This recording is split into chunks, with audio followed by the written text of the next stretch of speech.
Okay, I'd like to call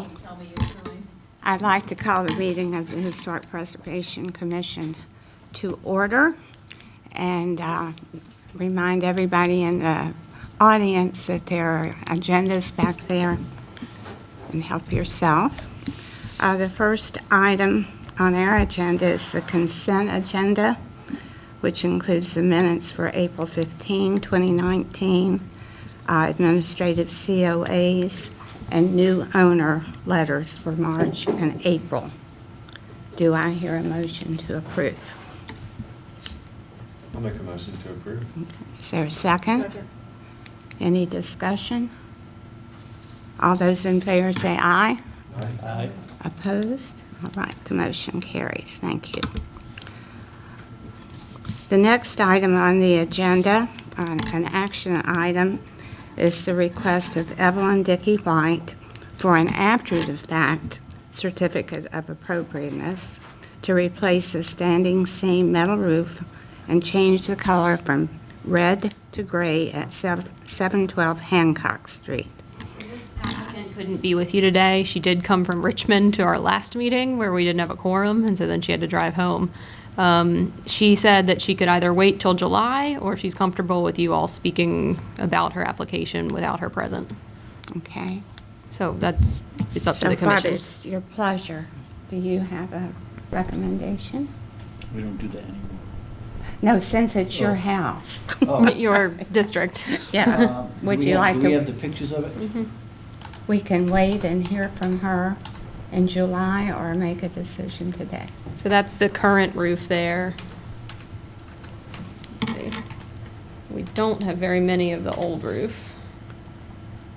And that's what I was trying to figure out, if there was anything. I guess that old... There it is, kinda. And that was red metal? It was a red metal roof, yep. Yeah, I mean, it obviously need to be replaced.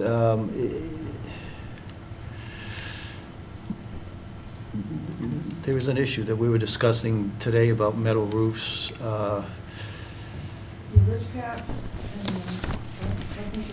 and the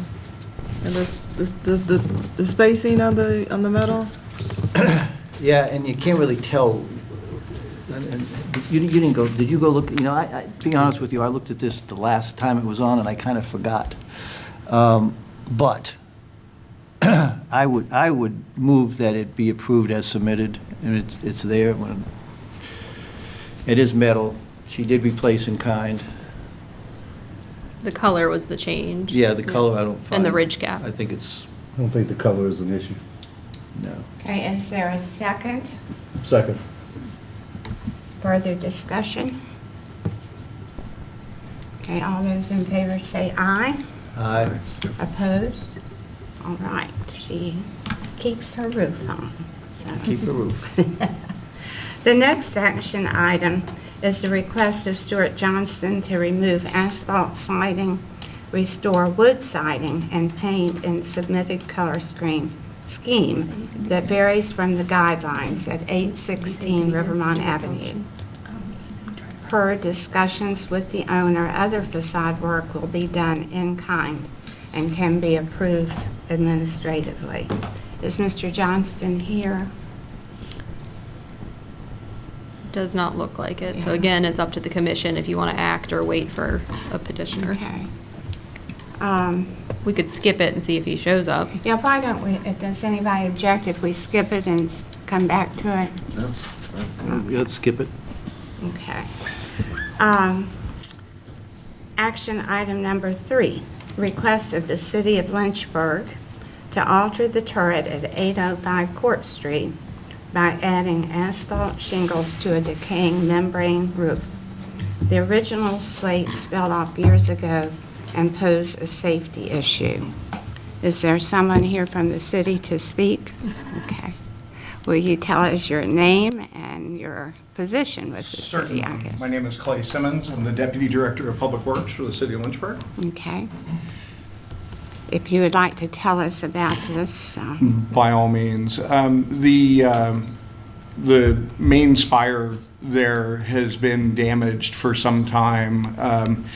It was actually struck by lightning twice, Oh, no. which significantly damaged the original slate shingles and necessitated their removal. I want to say it was probably 8 or 9 years ago now. At that time, as an emergency measure, we went back with just a membrane roof. There were questions about the structure's ability to support the weight of slate shingles. The membrane roofing had remained in place and has begun leaking and has gotten to the point of really being severe, and we're worried about continuing damage to the structure.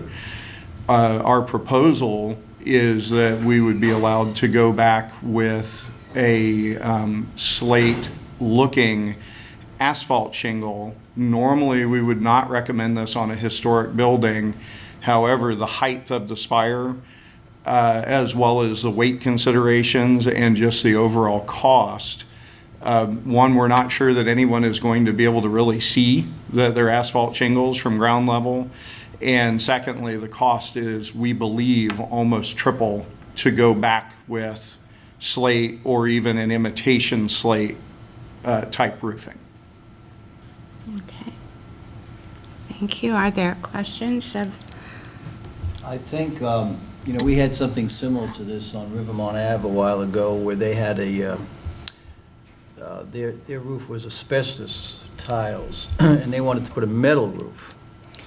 But what we suggested to them is to put a Grand Manor roof from Certainty, and Grand Manor is supposed to sort of simulate a slate look. So I think that would probably be the best option for you. It's still an asphalt shingle, but it just has that, it has a shadow line, and it's similar to some of them that you were showing us. You may even have that in here. I'm not sure, but do you know the shingle I'm talking about? I do not offhand. The product that we had proposed initially was State Line, but I think one asphalt shingle compared to another, as far as the installation method, I think we would be fine with that. And Rick, that one you're talking about is an asphalt shingle? Yeah, Certainty. I've certainly seen the ones that are simulated slate, that are rubber almost. No, this is if you actually will. asphalt. It's asphalt, it just has like a dark shadow line, so it, and as a matter of fact, Ann could probably look up the address of the house we did. You know what I'm talking about, Ann? It was excuse me? It was the Spanish tile roof? No, Okay. it was Upper Rivermont, and the gentleman wanted to, he had an asbestos roof on it, and he wanted to take it and put a metal roof, but there were no metal roofs up in that area, so they were mostly slate roofs, so that's what we suggested to him, and it looks pretty good. Okay. I But think that was before my time. Do you recall it may the be, address? it may be, it was a little while ago. But anyway, sir, it's called Grand Manor. It's by Certainty, and there's two colors that simulate slate. One of them is black pearl, and the other one is gatehouse slate. Okay. How do you spell Certainteen? CERTAINTEED. Go to their website. Yep.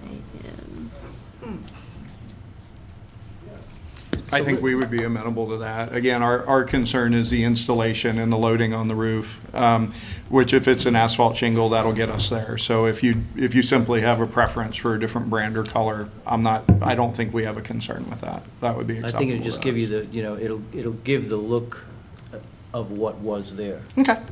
would you like to make that an emotion? I move that we approve the application as submitted with the stipulation that it would be a Grand Manor shingle by Certainty, either black pearl in color or gatehouse slate. Is there a second? Second. Further discussion? All those in favor say aye. Aye. I Opposed? find it. All right, Mr. Simmons, thank you. Thank you so much. Appreciate your time. Sir? He's got a pic, oh, I'm sorry, I thought he was showing it to you. Yeah, you want to see absolutely will. Oh, yeah, okay, either one of these styles. yeah. You can use that if you want. It's a little pricier, but you don't have to We were looking at triple the cost. Oh, I know. I mean, Yeah, it's so- not anywhere, it's not anywhere near the slate. Yeah, But that, it's that little shadow line that kind of gives it that depth. Okay, I think we can make that work. Okay, great. Thank you so much, appreciate your time. Thanks. Action item number 4, the request of Rodney LaPrade for COA approval to replace windows at 839, 841, and 843 Belmont Street. This is an after-the-fact COA for 839 Belmont Street. A COA to replace these windows in kind was approved approximately a year ago by city staff. It was discussed at that time that the windows needed to match the existing ones, specifically the existing divided lights, or else be approved by the HPC. Is Mr. LaPrade here? Yes. All right, would you?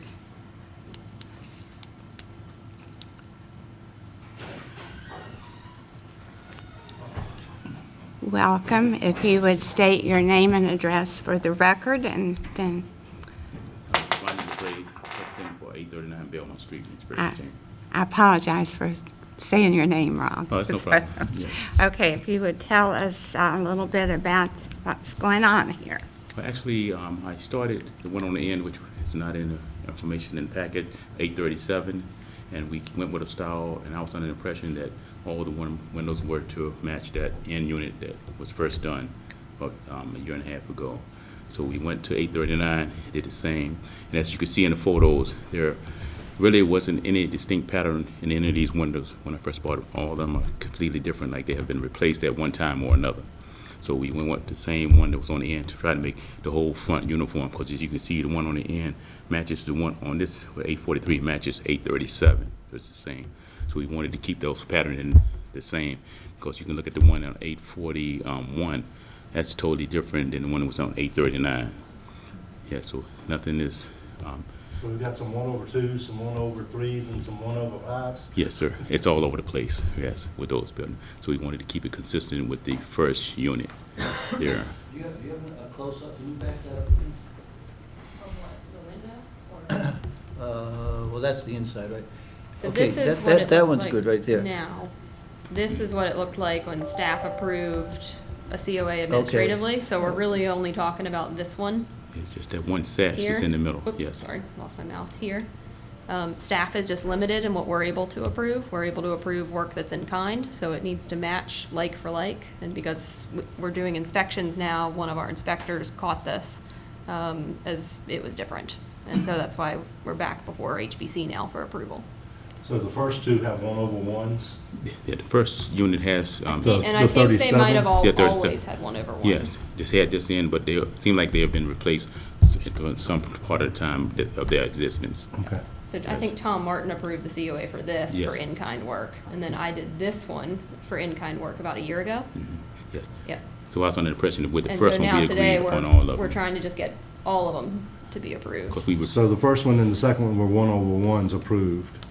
Well, no, the second one had a 1/2, and that got replaced With a 1/1? with a 1/1. Okay, so But the one on the ends are all 1/1, okay. yeah, So so we're really excuse me. talking about this one that's an after the fact, and then these two. To match the others. Yeah, the 1/1. And it appears that you're keeping the exterior trim around these windows the same, correct? Yes, sir. Okay. Nothing's changing, it's just that one of the little sashes I in the middle. actually went in there today and looked at them and met your sheetrock man. Okay. But, yeah, I could hardly tell the difference. You really had to go up close, so. I think he has to do something anyway because he, to get all the buildings consistent, so. I would make a move to approve as submitted. second. No, go ahead. Okay. Is there further discussion? Okay, Looks hearing good. none, all those in favor say aye. Aye. Opposed? All right, the motion carries. Thank you, Mr. Okay, LaPage. thank you for your time today, too. Thank you. Commissioner Horner, the petitioner for 2E and F has requested to wait till the end so that the owner could be here for those. Okay. So we'll just keep on rolling. Okay, next action item. Request of Michael Farnsworth to install a 6-foot pine dog-eared privacy fence in the backyard of 914 Harrison Street. Is Mr. Farnsworth here? He is not. He is not. We can wait till the end. Okay, what's your And- pleasure, to wait? Mhm. Okay. All right, next. Request of Roberta Grooms for an after-the-fact COA for the replacement of 2 windows and approval to replace 4 additional windows with vinyl on the house at 810 10th Street.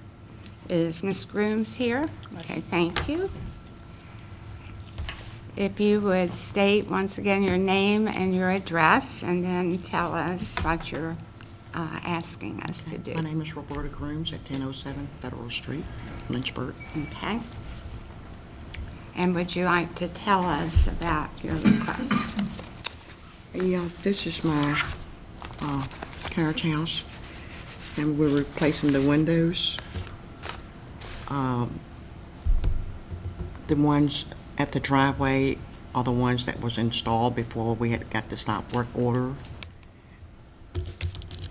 And actually,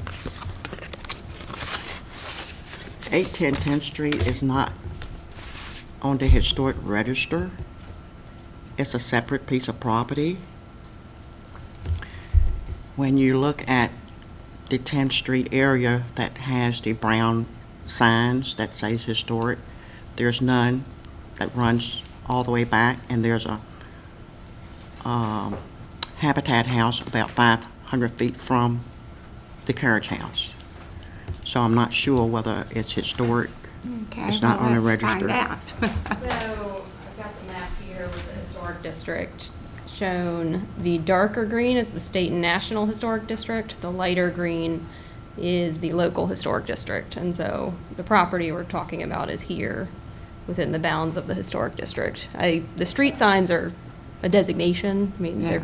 but they're not the official map showing where the historic district Oh, is. okay. And where, Ann, So it's in that little, is that it right there? in It's that right here where corner? my mouse is. So it's Okay. considered a contributing, I would think so. I can pull up the nomination form now, but it's the carriage house for the larger house at 1007 Federal. So let's, So that, what street is that? It's Harrison and 10th? No, Jackson, that's- between Jackson and Federal, it's on 10th Street. I mean, I've got the map right here. So, It's called Hoag subdivision, and it's cut up into 4 different properties. I pay taxes on 4 different properties. Oh. So you own all, I own all Four here. 4. this is on Harrison, not Federal, no, correct? we're on No. 10th Street, 810 10th Street. Okay, and it's between, which streets again? Federal and Jackson. It's 07 here. Oh, yeah, it's in the historic district. It even shows that angle on the property line. There it is. So it's definitely in the historic district. Anyway, I'm going to pass these pictures around. I don't know if she's sent them to you all. But Where's the this one little side shows street? Well, this is 10th right here. Yeah, but there's a little side street I went on over there. Is it this alley right here? Huh? That was one of these. Unless there's a street that goes up through here. It must be. Okay. While the pictures are coming around, are there any questions for Ms. Grooms? Well, So, so you, Mrs. Grooms, do you plan on replacing the windows with the, like the replacement that you've already done? Yes. Which is plastic? Vinyl. Vinyl. Yes. Well, I'll begin, I mean, vinyl windows and grills between the glass are not permitted in the historic district.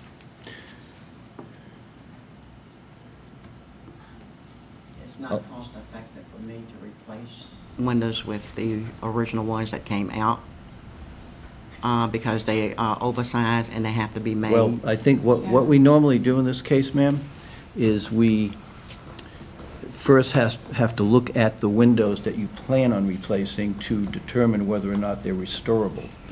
Our first priority is to restore windows as opposed to replacing them. If we determine that they do in fact need to be replaced, we do accept aluminum-clad windows with either true divided light or what they call simulated divided light, thank you. So, which is more of a true divider as opposed to having that grill between the glass that's on the outside of the glass. So even if they do have to be replaced, those are the windows we would normally approve. So, but we do not approve the type that you put in, vinyl clad. So how many of these windows can you see from street view, neighbors? It's 2 on the side, it's about 6. What is that little street on the side? Is that just an alleyway? That's my driveway. Oh, that's a driveway. No, I'm not talking about the concrete one, I'm talking about the asphalt one. That's 10th Street. Oh, that was 10th? Okay, that's 10th right there? Okay.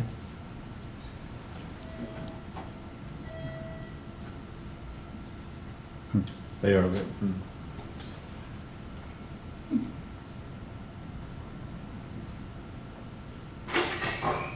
10th Street here, and this is the carriage house. Okay.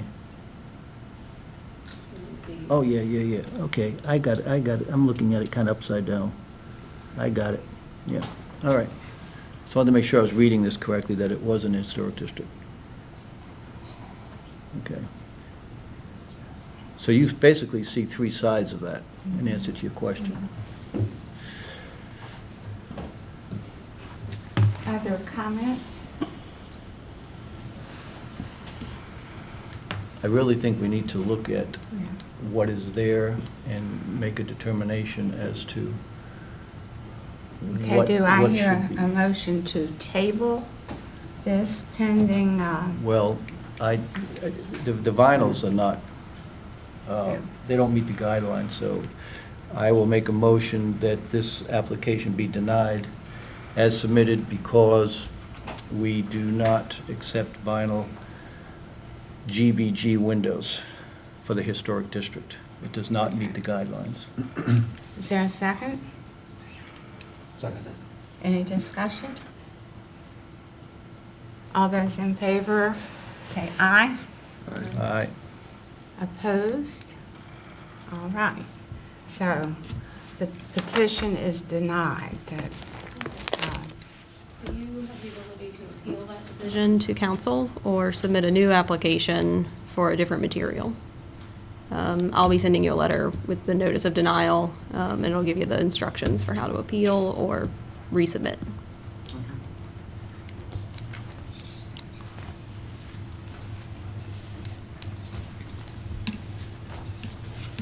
Thank you, Ms. Grooms.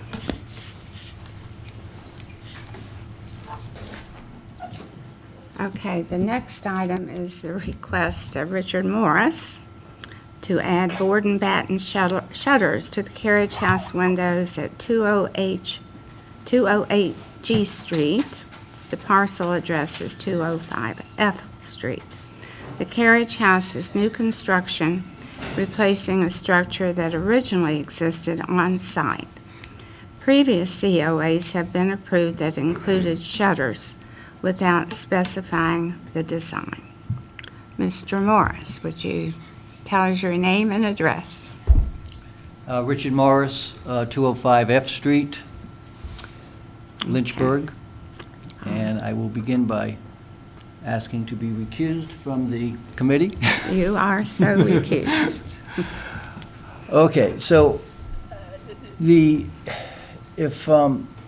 yeah, as you can see, that when it was approved, I just drew shutters in there, but never stipulated what they would be.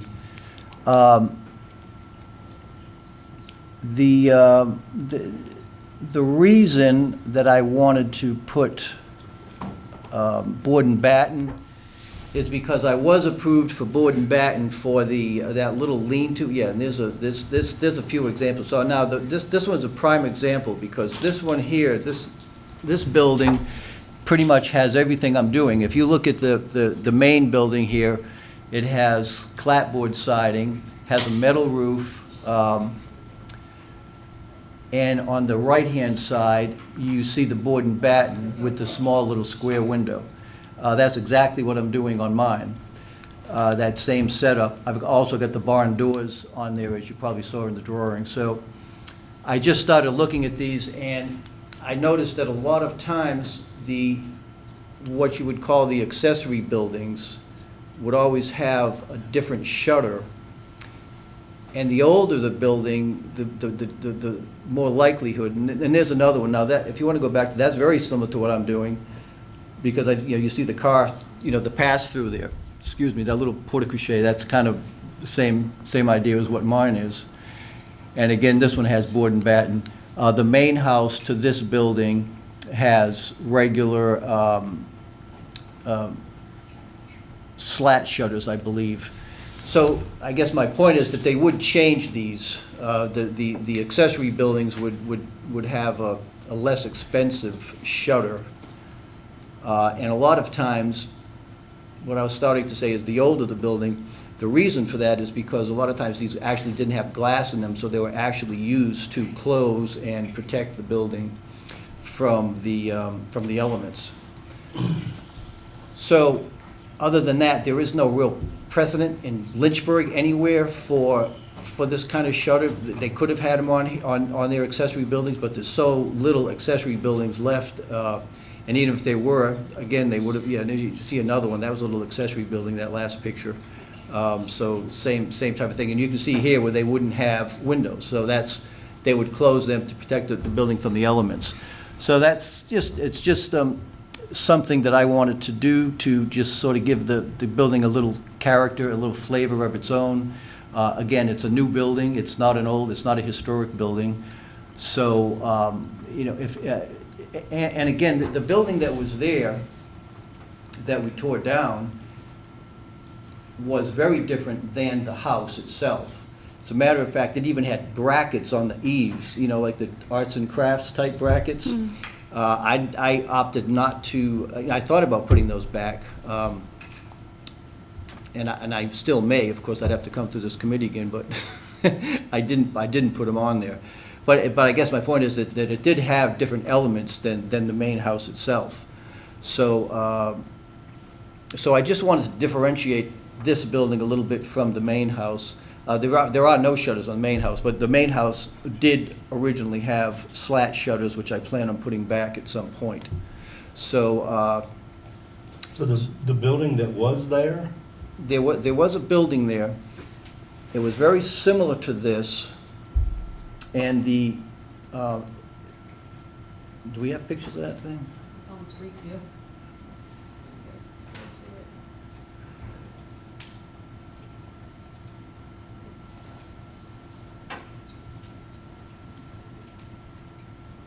There you go. So hopefully I've improved it quite a little bit anyway. But if you want to hold right there. So what I did, see the brackets on it? You can see the brackets on it. They're double brackets on the end there. But what I did, and this is a gable. It's got a little, it's a gable in the center and a gable on that right side. There used to be one on the left. There used to be in other words, it was symmetrical, just like the one I built. The part on the left over the years had burnt down, and so I took it off, and this is what you had. So So you can see just with that building alone, I mean, it's you know, it's got Victorian posts, that it was altered over the years, but it, This was a house. well, what, they actually had, they actually thought that this was the original carriage house. It so happens that, the blue one you were just looking at, with the addition, if it had that addition on the left-hand side, that structure was 48 feet long, which happens to be exactly the dimension of my house, Rivermont. It's 48 feet long, and it sat directly behind it, so it's totally parallel with the house. Therefore, they always thought it was the carriage house. I think it was a carriage house converted to a house at some point, Well, it looked like. to be, they did you probably know, I know you know Travis McDonald. Well, they did, you know how he does his little archaeological surveys of houses.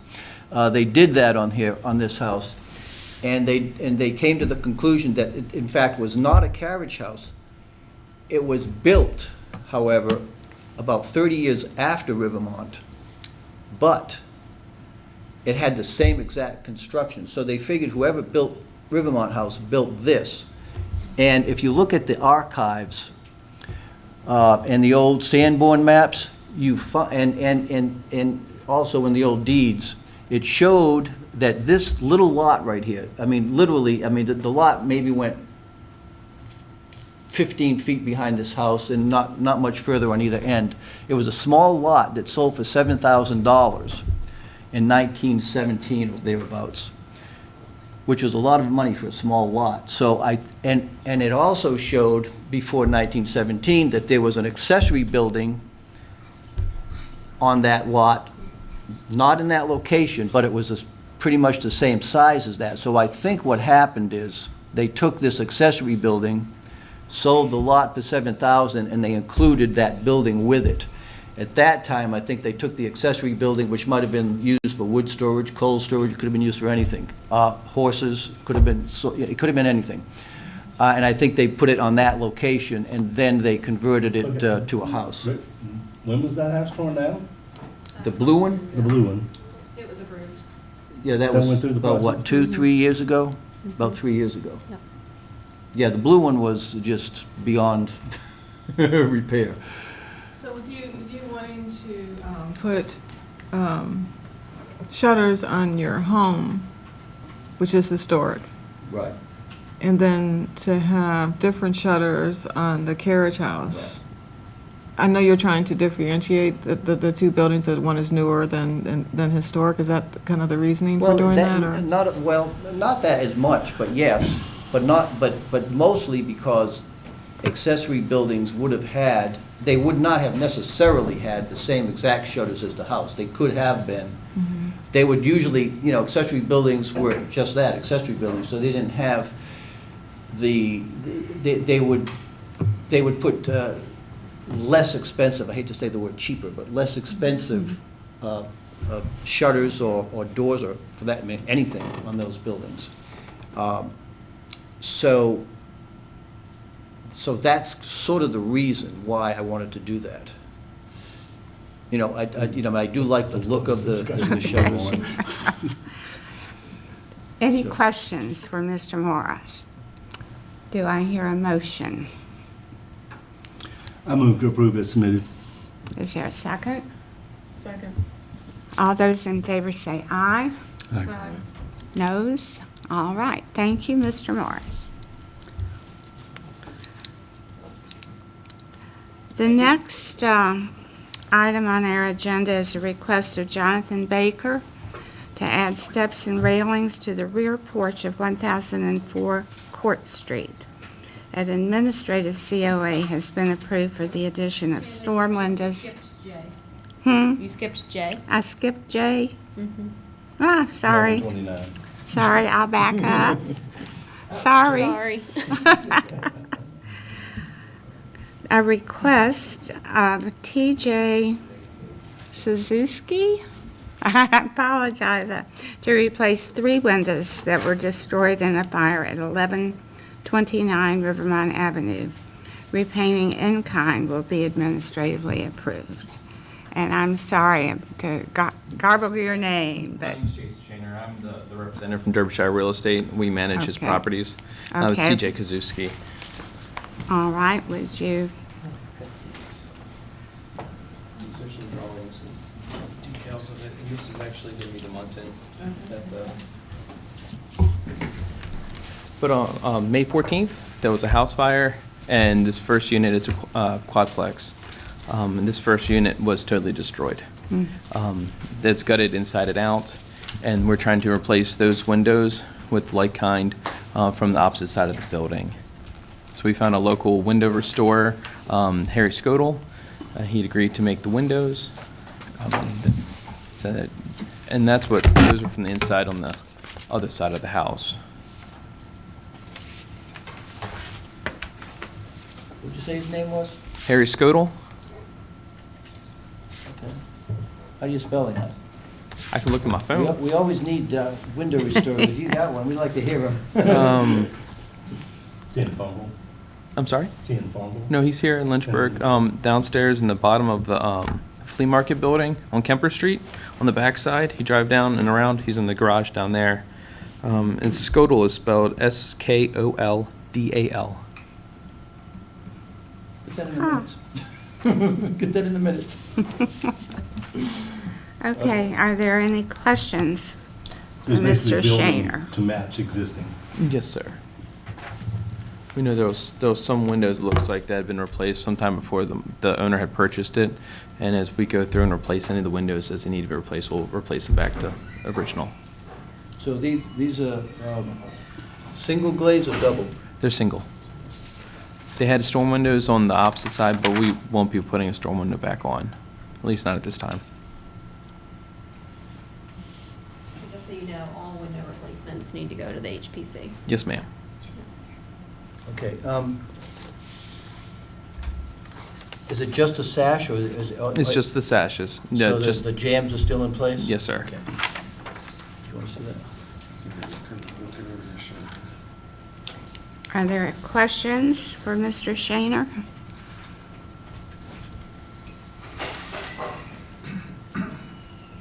I'll move that it be approved as submitted. Is there a second? Second that. All those in favor say aye. Aye. Opposed? All right, the motion carries. Thank you very much. Mr. Have a Shaner. nice day. Let's see. Do you want this back? Gee, why wasn't mine approved so fast? All right. Okay, now, Mr. Baker, your turn. The request of Jonathan Baker to add steps and railings to the rear porch of 1004 Court Street. An administrative COA has been approved for the addition of storm windows and repairs in kind to the porch and masonry. Mr. Baker, if you would state your name and address. And Jonathan Baker, the address is 1004 Court Street. okay, and tell us a little about your project. I'm just, already got approved to kind of restore the existing porch in kind. The staircases, I'm not sure when or whatever happened to them. I'm just going to, and they're in the rear back of the building. It's kind of, I don't think anyone can even see the staircase unless they walk back to that area. I just plan to build the new ones similar to the neighbors with the railings and the staircase kind of similar to what was that previous picture.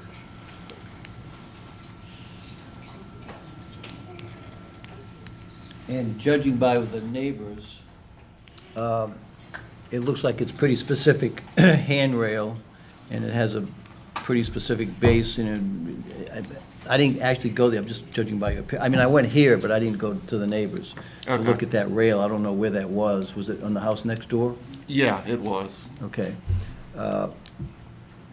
So, I guess it did have a bottom rail to it that it looked like? Which one, the neighbors? The one you're going to reproduce? Yes, I believe it did. Okay. So, So there'll be railings on the actual porch and I guess the spindles. yeah, so it needs to, It'll meet the, whatever requirements. we we had a similar one that I believe is here today, that they were putting spindles right down to the floor. So we just want to make sure that you're clear on the fact that, A, it has to meet code. B, it should have a bottom rail, at least 4 inches, 4 to 6 inches. Spindles that were very plain, I guess square on the one next to it, and that's fine. And the top rail, I think, was also fine. The only thing that I would tell you is that on the porch itself, that rail may work, but on the stairway, there has to be a certain grip to meet code. So Okay. that rail may not work. Yeah, he's gonna, the person that's building is gonna do it all sort of modern code, Okay, but, within the historical guidelines. yeah. So that may be a little, the rail going up the stairs may be a little tricky. Okay. So if you find that you're deviating too much from the other rail, you might want to come back just to specify what you're gonna do to change it or how it's gonna change, Okay. okay? That's the only issue that I see with what you submitted, so. What about the previous picture? Yeah, so, see that top rail, There's no bottom rail there. yeah, there's a bottom rail.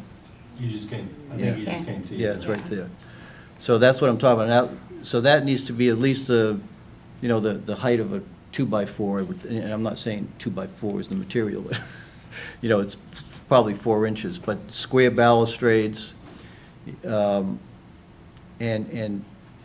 a top rail to, Yeah, the next picture had a bottom rail.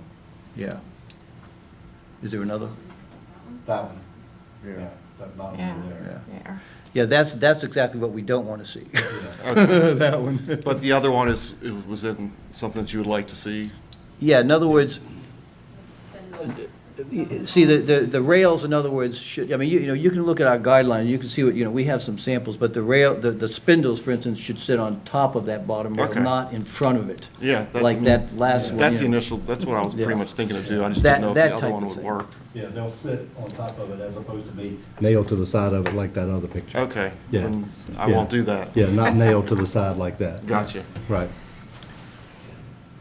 And have- and have- Other comments? Did you get a second? We don't have a motion yet. We need a motion. Motion to approve as submitted, noting the bottom rail as discussed. Is there a second? I'll second. Further discussion? All those in favor say aye. Aye. Opposed? All right. All right, thanks for your time. Thank you. Okay. The next item is the request of Michael Craig to construct an addition to complete a master suite at 300 Harrison Street. Mr. Craig, if you would tell us your name and address, please. I'm Michael Craig. My address is 300 Harrison. All righty, and would you tell us about your project? Basically, the house has one full bathroom, and none of the bedrooms have any closets or are attached to the bathroom. And so we would like to build an additional space to house a bathroom and a closet, converting one of the rooms into a traditional master suite that has the ensuite bathroom and closet. Do we have drawings? So this is just kind of like an outline of the space. So there's already a patio on that space. And, if you think of the traditional footprint of a house as being like a complete rectangle, that corner is already missing. And we would just kind of be filling in that space, kind of as you can see in the aerial view. So we're not going to be kind of protruding out the back or out to the side in any way. What is it going to be constructed on? We would like it to either be, I guess, wood, or if that's permitted. It's my understanding, talking to my contractor, that brick is much more expensive. But, so we would like to either do the wood or I think the hardy hardy plank, yes, was I was listed gonna in the say, application. the name of the material escapes me at the moment, yeah, or the hardy plank, depending on approval. Michael, do you know what they were talking about in terms of a roof? So we would just kind of keep the uniformity with the metal roof. It would, if you go, I guess, back a couple picture, so if you're looking at the top picture, the roof line would kind of come underneath the second window and come straight out like that, and then,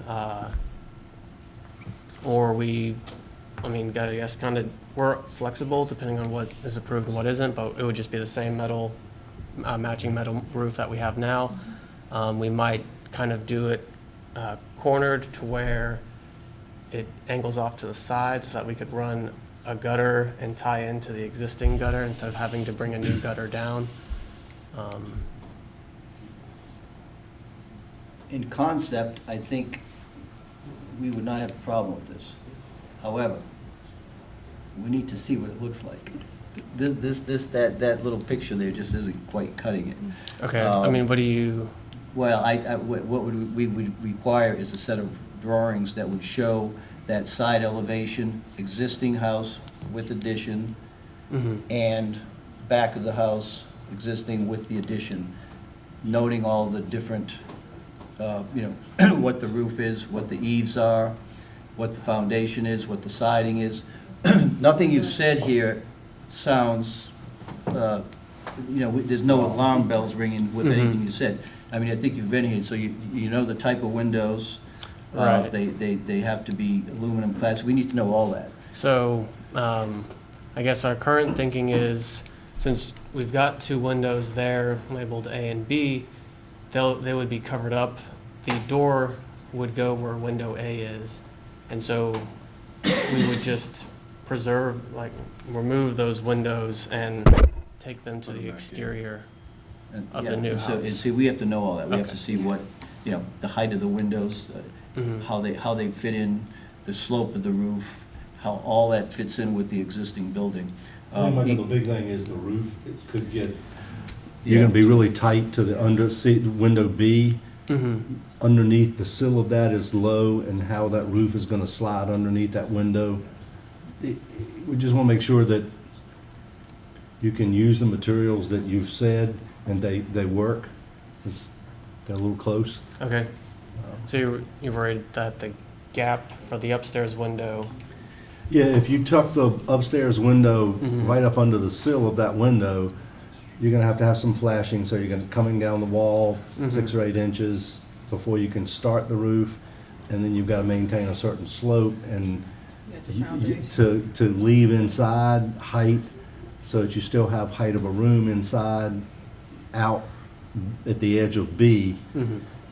It's all tight in there, so I think what Ms. Morris is talking about is getting your contractor to do a drawing for you like he would submit for a building permit. okay. Because you're gonna need that anyway. Yeah, I mean, you gotta get a building permit anyway, so just an elevation of each of the sides, so that all works out, and make sure it shows up that it works out. Okay. Yeah, because, for instance, just what he was saying, you've got a given where you're gonna start your roof, on the underside of those windows.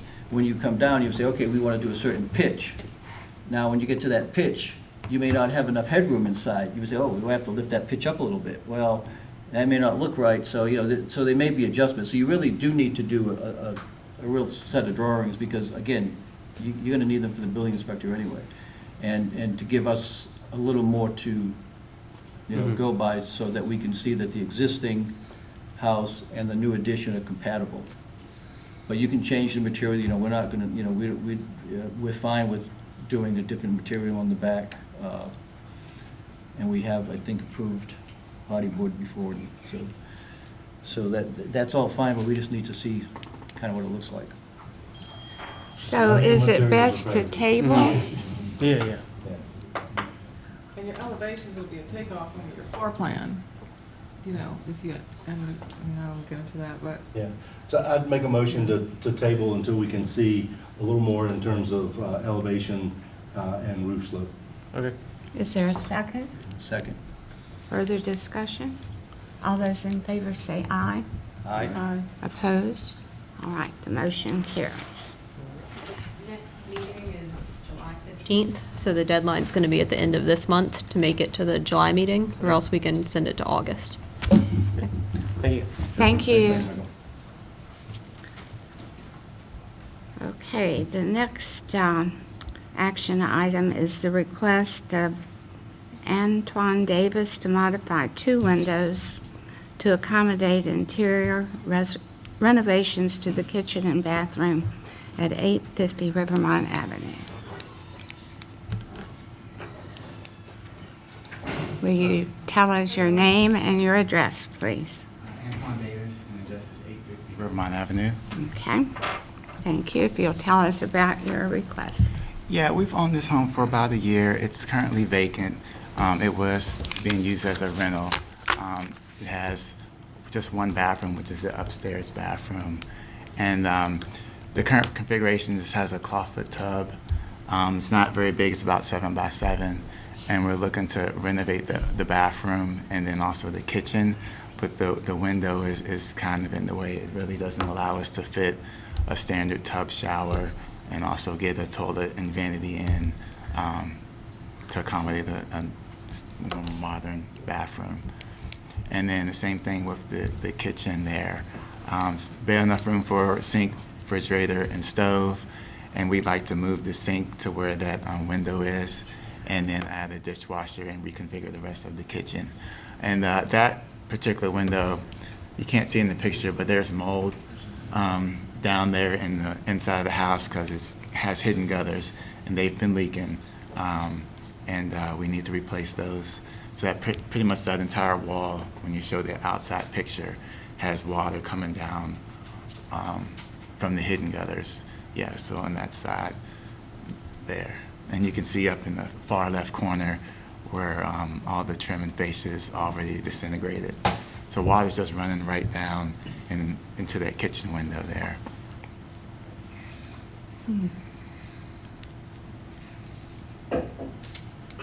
Okay, questions or comments for Mr. Davis? I met with Mr. Davis at his site, and, this is kind of a typical problem with these old houses. The windows are always too low, so when you're trying to put a modern kitchen in there, there's always an issue. Now, in this particular case, what I had suggested to Mr. Davis is that since there are no other windows on that bottom floor except for that triangular window, and if you go back to the interior of the kitchen, you'll see that it's a drop ceiling, and there is, did we look at how much, but wasn't there? It's probably about 11, 12 inches. Yeah. So what I suggested is perhaps, I think we measured that window to be 6 foot, if I'm not mistaken. I tall. measured it, it's about 70 inches tall. Yeah, so it's 6'5", 10. So I suggested that let's go up to the height of the ceiling to get the biggest window we can possibly get in there. And then when he puts the counter in, the window would come right down to the counter so that the counter would actually be his sill. That might reduce the window by a couple of inches, but I think by doing that, he can keep the same scale window, would be the same width. He could lift it up. It would be higher on the outside, but there's nothing else on that side elevation to line up with. So I really don't, yeah. So you can see that if he lifted that window up, it really wouldn't hurt that elevation at all. Because there's no other windows there to line it up with. Just like if he moved the other one upstairs, down or up, it wouldn't matter because there's nothing there. So that was my suggestion to him, to do something like that, and I think you were pretty good with that. So, Rick, wouldn't the head of this window match the head of the window on the front and rear? yeah, it would, but you don't really see it that way, you know what I'm saying? I mean, you may differ, but yeah, it does. But see, with the window, it's way over there. So you really don't see it as much. But that was my take on it. And how about the bathroom? The bathroom, we discussed another layout, I don't know if you're still good with that, where you could keep the window. Because I did tell them that that window would be an issue. Because the bathroom, the bathroom is there, right? The bathroom, oh yeah, right. Yeah, upper okay. right. So, yeah, that one, we came up with a different layout of the bathroom where we could keep the window, I think. You're thinking of putting the shower where the sink is? I forgot what we came up with, but I know we came up with something that we, the current layout, you could just rearrange it and keep that window. But, yeah, I think that window would be, I think we talked about putting the sink to the right here, and then the toilet there, but turned around, and then a shower on the other part, didn't we? Something like that. But it worked out where you could rearrange the bathroom and get a shower in there without having to mess with that window. Yeah, the only issue was the clearance for the toilet. We thought that would be from the shower. Oh, yeah, to the- there was a, which we thought we could get passed by the building code. You know how you have to have 30 inches for your toilet? I think we ended up with like 14 inches on one side instead of 15 or something like that. But I think in these situations, the building inspector will let you, give you a little leeway with things like that. So, so if they wouldn't, then I guess maybe you'd have to come back and see what else you could do. But I think if you laid it out, I think you'd be good with that, because otherwise, I mean, I don't see changing that window, because that really would change the Alternate appearance. yeah. So that was our discussion. You guys can, take it from there. That was my suggestion. I would ask, are you comfortable with what Mr. Morris has recommended? Yes, Yes. yes, if you allow me to raise the height Yeah. of that window there, and then do something that's a similar scale. It won't be exactly the same size, but it'll be close. Let me also add that we did go over the kitchen layout, and it's a real difficult kitchen what he wants to do by putting that really is kind of the only alternative, because it's typical, you've got the hallway door, you've got the back door, you've got that window, you've got another door going into the other room, so there's like doors all over the place, and there's just like really no place to go in that kitchen. You talked about, Mr. Davis, about, in the kitchen, about putting the sink in front of the window? Is that what you mentioned? Well, there is that people do that all the time, where they actually have a window well kind of Yeah. type of thing, where the window stays there, but your counter kind of comes right across it, and you just kind of have this window well, so the window It's a is little just, notch it's in your just kind of like cabinet. still there. I'd rather see that, Rick, than raising the head. Let's- quite Yeah. honestly. I think that's, I've done that myself, but you look how low that thing is, that's really down there. Yeah. That's over a foot, it looks like it's 14 inches down, so, Yeah. my thought is, see, now, when I did that, I had a counter going across it where you eat, so you could get under it. But to have a well that deep, I don't know how you're gonna get at that thing. I would agree. Yeah. I'd even be amenable to a higher sill and keep the head the same, quite honestly. I think raising the head of the window, he's gonna have to completely rework the framing inside the wall to make that happen. I'd be comfortable seeing this window be shorter above the counter height to work. I do agree that the one in the bathroom, that just taking it out and particularly on that front elevation, to take it out and just put that little transom would not be a great approach. So do we want, I'm sorry, you're right, the back. I'd rather see that So that let's go- bathroom find some layout that would allow the window to stay. Okay. so just leave the height, put it at counter height, the Mhm. sill at counter height? Yeah, so basically it's just a fixed one sash. Yeah, same width, everything. Do you want to make a motion? Yeah. I'd move that the application be approved, that the kitchen window can be a shorter version with the same width and the same head height, working the sill to the counter, so that'll work out. And that the window in the bathroom be maintained at the same size, and try to find a layout inside the bathroom that will give you that window to still work. Okay, If you can't, come back and talk to us. okay. So in the kitchen, it'll be 2 new sashes, but the I guess the frame will be shortened as well. Okay. Could even be one sash and one inoperable sash if you're okay with Okay. an inoperable window in the kitchen, as opposed to 2 yittle. What about a casement? Could be a casement, yeah. One that would crank out Yeah. from the side. Okay, I prefer a casement if you Yeah. allow. Yeah. Okay, is there a second? I'll second. Further discussion? Do you have any questions, Mr. Davis? Okay, If you do, call in. yeah. I'm going to tell you to call Emmett or call Rick. All those in favor say aye. Aye. Opposed? All right, the motion carries. Thank you. All right, thank you.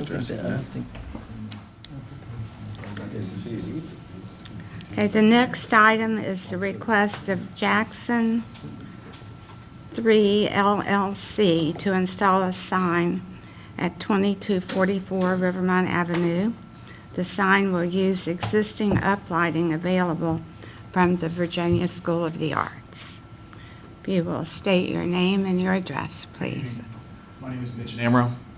Address will just 2244 Rivermont Avenue, Lynchburg, Virginia. Okay, if you will tell us your proposal. We were proposing to put a sign back up at this address that just contains the address. We are using the exact same material that was previously on there.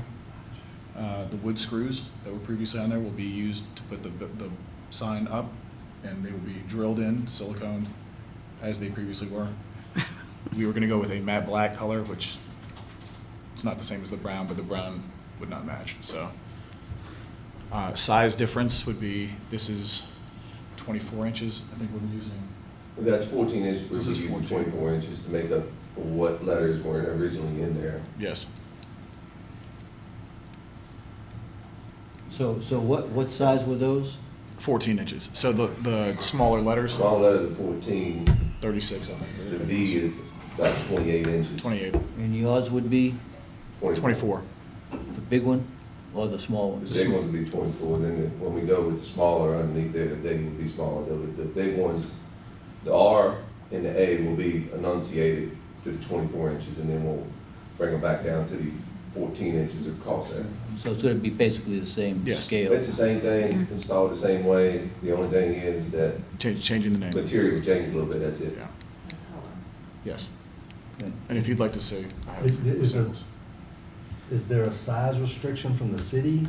I mean, No. I know the city has sign regulations. Not for this. Well, the we only- do, but in this case, he's kind of following in kind almost. It's really the same The size. restrictions as that we the- have on there are, there's a grate in the middle. So for height-wise, that's the only restriction we have, but we're staying within the same regards as the previous sign. We're staying in the same footprint what was Yes. there before. So I didn't consider this in kind because the previous sign is no longer there. Yes. Yeah. And so that's why I'm considering this a change. Yeah, I don't, from a historic standpoint, I don't have any issue at all. I just know on our building, the city Yeah. definitely, we had to do an application and And they filled out a sign permit application. Okay. Kevin You got Henry, the that, okay. zoning Yeah, we administrator, dotted will our review i's. that Right. for compliance Just with the wanna dot zoning that I. ordinance. Yeah, and the lowercase j's. Yeah. Well, I guess as far as the historic value of it, I think we're good with that. Yeah. Okay, is there a motion to approve? I move that it be approved as submitted. Is there a second? Second that. Okay, any further discussion? All those in favor say aye. Aye. Aye. Opposed? All right, thank you. Thank you very much. Thanks. When are you opening? Hopefully soon. Second and third floors are pretty much completed, so we're within the next 60 days. Oh, cool. Great. Good job. Okay. All right, the next item go back to is to my items, maybe to 2E, since that's the Okay. only commissioner, only petitioner left. okay, the request of Victoria's Inventory LLC for an after-the-fact COA for 1, demolition of an outbuilding, 2, the grading and future construction of a parking lot, and 3, painting in gold on building. The site, not the main building, is under a stop work order. Will you state your name and address, please? Tony West, and this is 301 Rivermont Avenue. And I'm Casey Service with Architecture Design Office, the architects for the project. Would you like to speak to this? So I guess, do we have to do this one action item at a time, right? Because we have two. The commission could vote on them all at the same That's time, fine. or split them up however they want. All right. So on the first one, we went, Tony started working on the site and had not done the full process. There was an outbuilding that was demolished, and there's an existing parking lot in poor shape. We're in the process. The civil engineer has the application generally ready to submit for TRC, but the staff wanted us to come see you guys first on the concept site plan, which I believe you have, right? Yeah, The we've site got the plan. concept plan also. Put the one, just speak in terms of what's proposed, the one sort of slight unknown still is we're working through with the city to vacate that Bridge Street right of way. It doesn't really change the plan much. It just whose property it's under. So that's also sort of been slowing down the process to work through that. But essentially the site was at 301 Vermont, the site was in poor shape. It was theoretically an asphalt parking lot, but it was more grass and gravel. So the proposal is just go back in with a parking lot that meets current city standards. And the outbuilding was in rough shape. There was, and with it, it was sort of backed up to I guess you'd call it a retaining wall, but it was.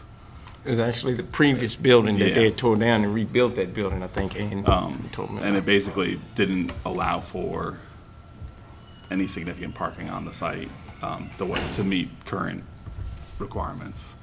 And the outbuilding is listed as non-contributing in the register. Is it actually, I thought I read that somewhere, that it was listed as non-contributing? Yeah, it says in the register, all it says is that there's one structure that's contributing, which is obviously the main building, and one that's non-contributing. Does not say a word about that second structure, but they're the only two structures on the site, so. Yep, so it's a little vague, but And it says you it's. got one contributing. The secondary says 5-bay one metal building. Non-contributing. And it's not even metal, it's wood, so they weren't quite right there. And then I was looking at the aerial photographs that the city has.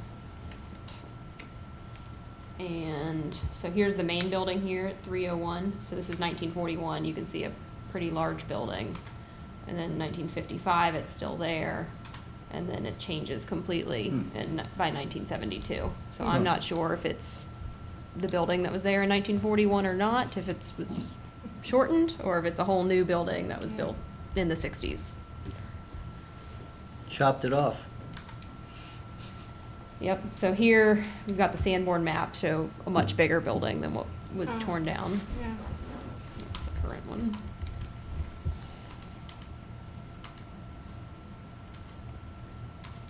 Regardless of whether it's contributing or not, you do have to get a COA for demolition within a historic district. Can we deal with those two separately from the last? The paint or the, Yeah, we from the also have to do paint. the ADA ramp from last meeting as well. Yeah. Yep. So yeah, why don't you But since focus this on is- the demolition and the parking And lot? the park. In hindsight, this building would probably have been approved to come down with the facts that we just saw. That it was torn down without coming here, without going to the city, sets a big precedent, particularly when we see subsequent multiple things doing the same thing. That you're here for paint on the front that's supposed to come through here, that has never come through here. And the parking lot being under construction and under a stop order without ever going before a submittal process. You've shown a pretty high disregard of regulations. So you've not set a great precedent for yourself. Gotcha. So in hindsight, yes, with the facts that have been shown, I would move that the building demolition be approved, that we see that it's non-contributing on the historic register. The parking lot, I think, is completely a city. No, that's within the historic district as well. There are guidelines for site and setting regarding historic districts. Yeah. Why don't we just do the building as Okay. a separate one, then we'll move to Okay. that. Yeah, So I would move that, yes, we approve the demolition of the non-contributing building. Is there a second? I'll second.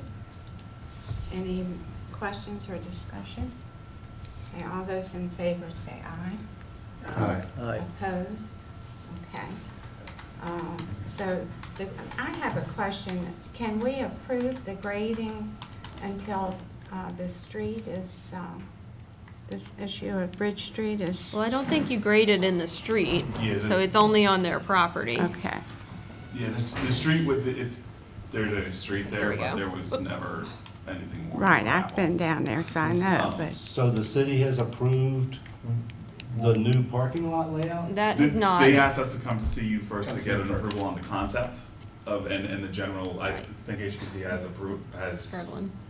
you guys need to approve the material, which is Is it not supposed to be submitted? concrete.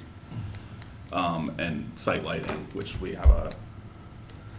Right. Looks So like they're not that's- gonna approve the site plan until HBC approves the design. General, the You guys, location you guys and- come first, because once they get site plan approval, then they're good, they would be good to go.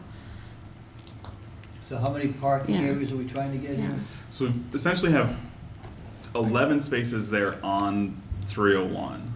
And then the way that the civil engineer has set up the site is that we would have 9 spaces on the, I forget what the parcel number is. 305. 305 across Bridge Street, that are directly accessed off of Bridge Street. And whether the right-of-way is vacated or not, it's still, basically remains the same. It's just I think if Tony owns the right-of-way Bridge Street, that would all become concrete, I think, so it's all one Yeah. thing instead of it being a city right-of-way and So- not being able to. Bridge Street, what is the material there? There's, Asphalt. it's broken It's Their a down. construction little entrance street. right now. There's really not, it was in, Well, I mean, what are you proposing, I guess is what I'm asking. well, right now, we're not proposing anything because it's still the city. Oh. So we're just waiting to finalize the right-of-way. But it would be continuous concrete. with- where is the other parking? What? Are you just having There's 20 30, spaces? and then there's a lot, Nancy Marion's lot. yeah, Nancy Marion's lot, that's, it's just up the street Yeah. on, I'm blanking on what the street behind the building is. Blackford? Blackford, that Mm-hmm. Tony would lease the additional spaces. And I'm purchasing 401, I think tomorrow, so I also would have parking at 401 Rivermont. What's there now? Well, yeah, but Parking lot. This one? You mean this property yeah. behind it? Mhm. Yeah. Where is that next, where is that? It's a garage, Reggie Phelps. Oh, the garage right there on the corner? Yeah. so you're taking that down? No, ma'am. There's a lot at the There's back. parking lot at the back of the Oh, van. okay. Yes, ma'am. Well, but Tony, isn't that parking for the future redevelopment of this building? Well, now that I've learned a lot that I wasn't advised of at first, because there's a bus stop right there, which gives you a variance. And the guy, Justin, I had at first, apparently he didn't know and I didn't know. So that would actually lower my number of parking spaces that I would need And I've owned the other houses up behind there, so I will also create some sort of parking, which there are lots behind there and driveways that go there, so cars would actually park behind some of those homes that are already on Rivermont. And you also have street parking there, so I don't think that would end up. Right, Yeah. I just don't want the commission to think that the Yes, parking ma'am. for these units is gonna be here. Yes, ma'am. But I mean, for now, it will be. I For don't know now, how it long it'll could take be. us to get there. Yes, ma'am. But Between that and this thing, but there are your 20. focus isn't on number of parking spots, it's on the design. So let's Okay. get away So from that. can we look at that design again? I guess it's kind of hard, at least, to consider the design when you're considering this is a parking lot for a commercial living space that's holding more than 9 parking spots. Well, there's It's probably 20. 11 on 301 and then an additional 9. So there are 20 parking spots of the required 30 right here. And then really the parking lot that Nancy Marion owns is that little triangle parcel. And you also have street parking. Okay. That Tony. Yeah, I guess. We're not again, supposed to consider Ann's that, point yeah. is, we don't get to Yeah, we don't get to. Count it's now, just really. kinda- I don't think you want to either. Yeah. Frankly. Yeah. I think you should focus on the design of the parking lot, the surface material, because that's something that's covered So in the the whole parking guidelines. lot would be concrete with, That's the plan. and So. lighting? Yeah, there's one light pole sort of centered on, close to on the building, and then another one close to the Bridge Street right away. And there's a cut sheet in here, which is, it's a pretty simple. And you're saying this is concrete, not asphalt? Mhm. Yeah, It's currently asphalt broken up, but we're Right. going back with concrete. Going back with concrete. Which is that was one of the recommended materials in the guidelines. So what is your entranceway and your exit, and? So you enter in Trying off to of get a- Blackford Street, come through, then go back on what is now the Bridge Street right away. and go So are back there any out. curbs or anything like that on this? Yeah, I guess what I'm. There's no sidewalk on this side of Blackbridge Street. I don't believe there's any curbs. So Sidewalks on the other side of the street. Yeah. So if that's concrete there, correct? Mm-hmm. And then go to where it's, the other 9 are? Those other parkings, just, yeah. So that's concrete, you drew a line there between the concrete and what is, I guess, just a dirt road. So, what is that line? That's the concrete, so if they go ahead and put concrete on Bridge Street, that line would really disappear, right? Because everything Yes, is kind yeah, of- but basically where that line is that goes out into Bridge Street, my understanding is that it's just areas where I think the rest of it, there's enough asphalt to work. So how do you enter these parking spaces? In other words, see where that number 9 is? Yeah. Yeah, so you have the dashed line, which I guess is the property line? Yep. And how do you get, which way does the car drive into that number 9? You could go either, Because it goes over that other piece of concrete that you don't have a line It's the there? green line. the which. Yeah, that. right- This right piece there. of. Yeah, what is? I mean, so basically the plan in the end is to vacate the right of way, and all of this will be concrete, but we can't really propose that right now because it's a city right of way. Maybe this helps. So that's basically what's there. There's some asphalt there. So that where the line's going out, there's just not anything. It is truly dirt in the right of way. So Yeah, I'm that's just what we need to wondering, I'm connect just into. wondering what the rationale behind those lines going. It's probably down. actual true property line. It's Oh, well, no, that's- it's where you can sort of see Imagine. here where the Doesn't matter. the dirt sort of comes out into the right of way right now, Oh. where there's no asphalt there, and so the concrete that comes out into the right of way is what needs to be done to make it a continuous hard surface for cars to. You can go back to the site plan. Drawings. So this area and that area sort of match those two from the aerial. He's just covering up dirt, Rick. Covering up dirt to tie into the existing asphalt. So non. So you would drive over that to get to those other parking spaces? Yeah, we'll have to drive, yes. Either way, whether we can vacate the right of way or not, we'll be driving Okay. through Bridge Street. And all that landscaping, is there anything specific we're putting for landscaping? I see a lot of little trees or bushes or something, but it doesn't call out anything. In other words, is that supposed to be screening the parking lot, or? Yeah, I mean, they're basically the required landscape islands from the city's From the zoning zoning ordinance. And with plantings that meet those requirements. Okay. And does the lighting also meet that? Yes, I believe so. I think you guys have purview over the aesthetics of the light fixture. Right. I can't speak to the foot candles. I know the engineer's working on it or has made it work, but, and can you zoom in? I can't remember how tall. It looks like it has the height down at the bottom. And there are just 2 lights? Just 2 that cover that Wow. area. So it looks like But they're. you were I saying thought that you the were just doing the engineer one. has done this back. Well, there's side. one, if you go back to the site plan, there's one by the building and one right next to Bridge Street. There's one There's one on opposite sides of each other. right there and one right there. But you already have a lot of street lighting there also off of the bridge itself and then on the back sheet of black. She got it down there in the hole. Yeah. Yeah. Kind of Yeah. down there in the, Definitely Yeah. down in the hole. you know? 30 spots and 2 lights, huh? It's dark. That would be a concern. That would be one It's, of my concerns. and this is a Again, concept I plan. don't know This if was the done engineer's before already done that. full engineering was done. Yeah. So. I don't think we get to speak to quantity of lights. We only get to speak to type. We only of get to light. speak to That's what I'm saying. Is So there what's the a type code of on light that? you're proposing? That'll be as part of TRC. It was, review. can you go back? So to- we're just approving the Hey. aesthetics of it, I guess. Let's rein That's this it. back in, guys. What are we discussing? You go back to the light. What is the light fixture? And you do get to speak to the quantity of lights. I mean, they can't come in and put in 100, I would think. Ah. Like that. But the might- plan you is to might not just like put in that. what's required to meet code. Well, there's no requirement per the Here, zoning but ordinance there's for no- number there's of no- lighting, number of lights. There's a requirement not to have spillover lighting onto Yeah. adjacent properties But you also need to have meet a minimum number. for the building code, maybe. I think. for the Yeah, I site. think that's your civil engineer. Yeah, he's got, yeah. Is this light fixture something that's used in the historic district, or, This do is- we know where it's coming from?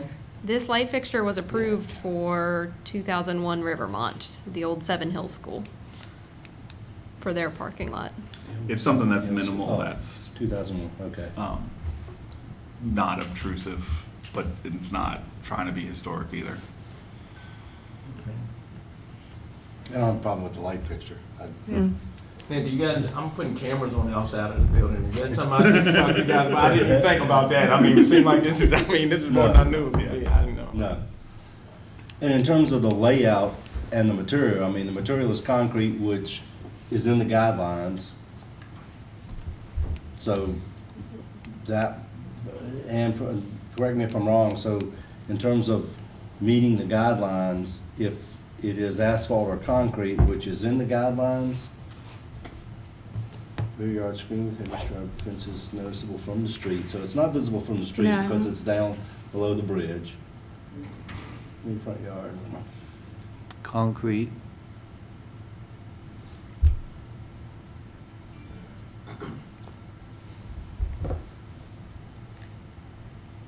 Yeah, I guess screened with hedges is what I was talking about, Yeah.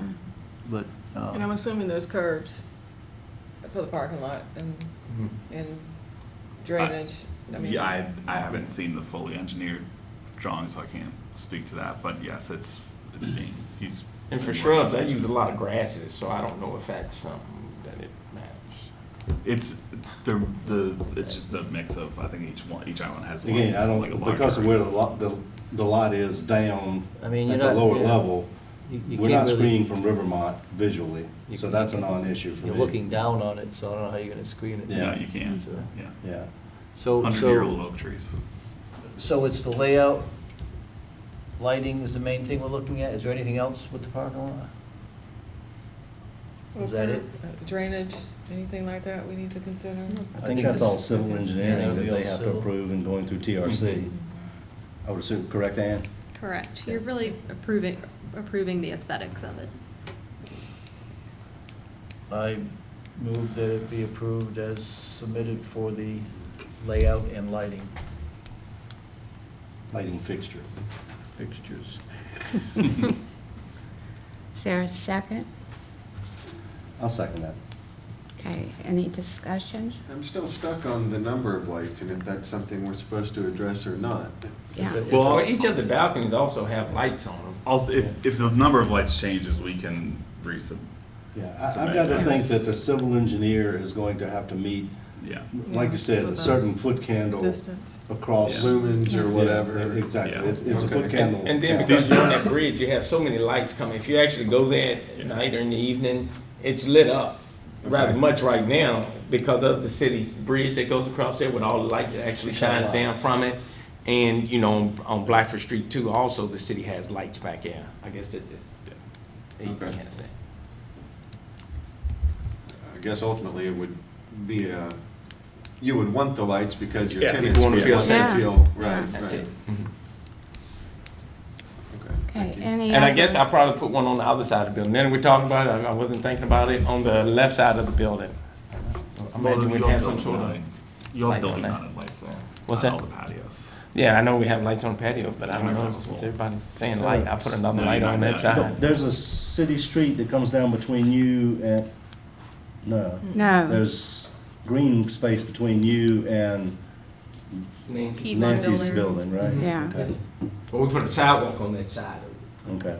Yeah, certainly you'd want some light for that sidewalk. Yeah, Yeah, yeah. For there's people. balconies that we previously came to you all Okay. and got approved. So the sidewalk's not been shown to be Yeah. approved yet either, Tony.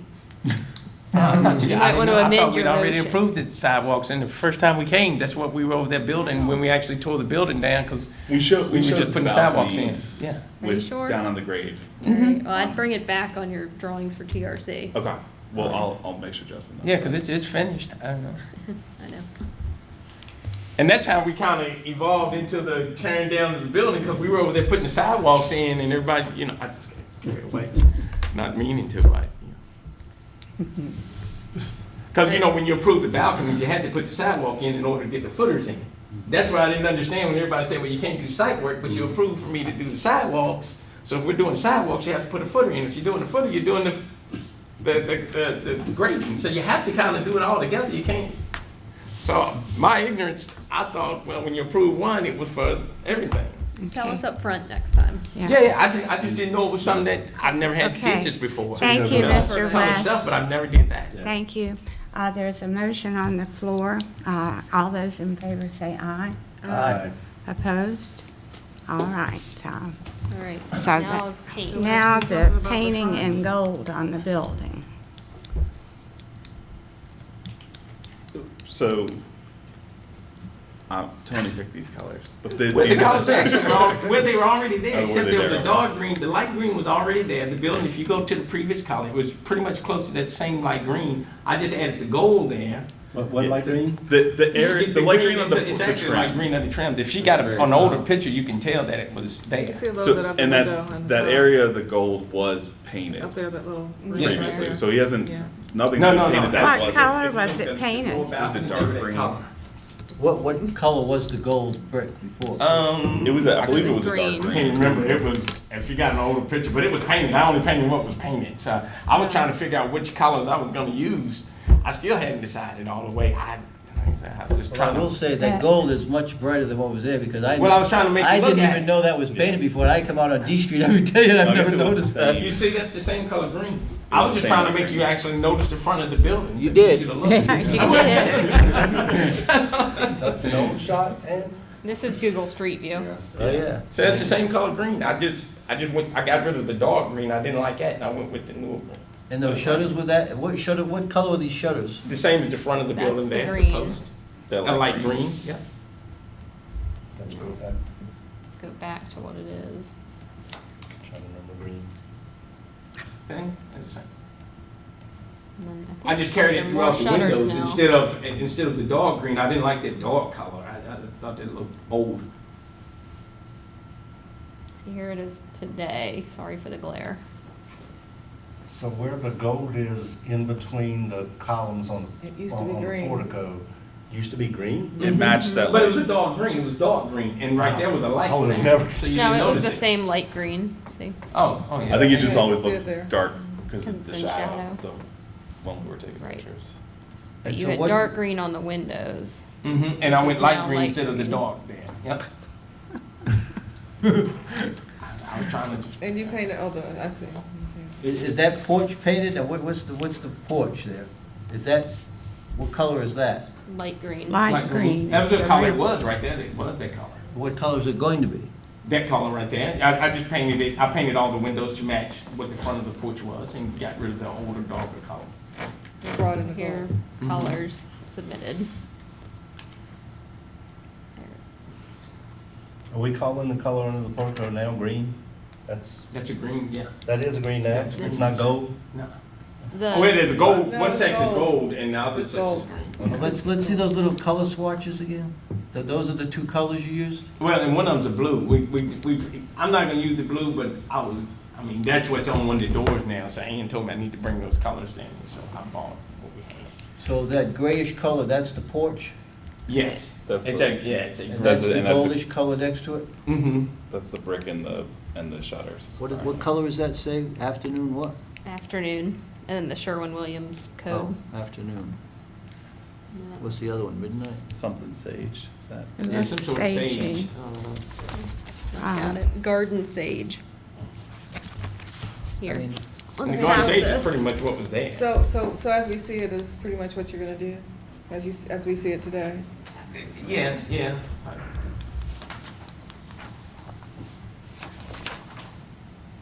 The I yellow. used the blue on the door, but I'm not feeling. Blue on what door? Yeah. On the front door. I'm agree with you, I'm not, I Tom. don't like the blue. So- I was just, we were just, that's why I wasn't just doing it to be rude. I was just doing it trying to figure out which color I kind of small like. enough, It yeah. just looks better when you put it on something. So the blue is out. I'm gonna use a different tone of green. What color you because gonna it was a paint the front darker door? green. I'm gonna use a different tone of green. I think we need to approve all of these tones, don't we? So normally, staff would administratively approve paint colors, provided they meet the guidelines. These colors don't fit within Yeah. the design Can- guidelines, so I'm sending them to the commission for approval. Yeah. I think. But the I white can green speak- has to match, well, right? Because that's already what was there. The The light gold's green, not. I would approve as an in-kind replacement. But except that he changed it on the windows. The windows It had are been a green. dark green and now they're light green. And it Are you looks- okay with us coming back to Ann with a color palette? I'll talk through this with the color palette with Tony, and we'll come up with It something that. looks Once I dreadful. figure out the front door, I It come is in awful. and get in. Yeah. Yeah. But you might even want to consider that the window sash, the movable part, is one color, and the trim around it is a different color. Yeah, well- Historically, that would have frequently happened. So you may want to look at that Yeah, in well- terms of a building of this age, Mhm. to kind of get that. But I figure once you put a storm on there, you're not really gonna notice it anyway, correct? So your storms are going to go back? Yes, sir. Okay. The storms were there And first, yeah. not as much. Yeah, you're not gonna, anytime, most of it's gonna disappear once you put the storm. So the colors that staff can approve are white, off-white, and cream. And that okay. existing green. Well, I think we what, could sit here and talk about Yes. colors for 2 What hours if style- we wanted What to. style is that under? Colonial Revival and Georgian Revival. What are we calling this? That's what I called this based on the nomination form. For the National Park But Service. help me a minute, Ann, because the painting on the brick, is that different from the windows? What do you mean? I mean, can... Well, the brick traditionally should not have been painted, is Right, my understanding. It right. was Yeah. painted previously. And you may even, one of the things you might consider is that brick that's under the porch. My guess is they painted it at some point in time because it was being abused. It was really dirty from all the people there and everything. You may even consider painting it back the brick color, Yeah, so that it goes back into the body of the building. And then that nice wood portico is gonna really shine on top of it even better. That if it goes into that brown red color of the brick, and let it become a part of the strong body of the building, and then you put your woodwork, which so frequently happens, you pop your woodwork. Yeah. Right. yeah. And a lot of it needs to be repointed anyway. Most of it, I'm not repointing most of it, it's very little repointing. I mean, under the porch. And that may be, and again, And I think people that's sitting out fine. there scraping on it with their pocket Yeah. knife and stuff, that may be why it was pointed and Yeah. painted at some point in time, because it just And took it some, was an awful- some personal abuse up under there with people sitting there all the time. So here's the nomination form where it calls it both colonial revival and Georgian revival. Yeah. Okay. So do you want to resubmit paint colors? Or do you want to keep discussing? Well, I guess we what can, have?